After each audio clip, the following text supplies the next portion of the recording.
صدقات دے سکتے ہیں صدقہ دیں. اور بہت سی بار عورتیں سوال کرتی ہیں ہم کیسے صدقہ دیں، سوال کرتی ہے ہم کیسے صدقہ دیں، ہم تو کماتی نہیں. تو میں یہ سوال کرتا ہوں آپ کے کپڑے کہاں سے آتے ہیں، آپ کے زیورات کہاں سے آتے ہیں، آپ کے گھر خرچ کے لیے آپ کس سے لیتے ہیں، انہیں سے لے کے صدقہ کیجیے نا. اس لیے کہ جب عورت اپنے شوہر سے لے کے صدقہ کرتی ہے تو عورت کو تو ثواب ملے گا ہی، شوہر کو بھی ثواب ملتا ہے صدقہ، اس لیے کہ وہ عورت کما کے نہیں لاتی ہے.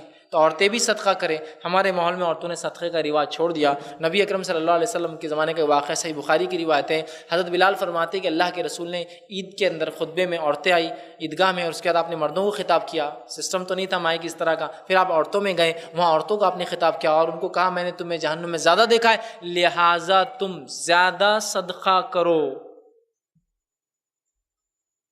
تو عورتوں نے، حضرت بلال فرماتے اللہ کے رسول نے پھر جھولی پھیلائی، میں ساتھ تھا، عورتوں نے اپنے زیورات اٹھا کر صدقہ کرنا ہمیں شروع کر دیا. تو عورتوں کو صدقہ کرنا چاہیے، بلکہ بڑھ چڑھ کر کرنا چاہیے. کہاں سے کریں؟ جو لوگ عورتیں ارن کرتی ہیں وہ تو بالکل اپنے مال میں سے کریں، اور جو ارن نہیں کرتی اپنے شوہر سے لے کے صدقہ کیا کرے. بہت ساری چیزیں صدقہ ہو سکتی ہے ان کے لیے. تو بہرحال اس کا ایک معمول عورتیں بنائیں اور اپنے بچوں کو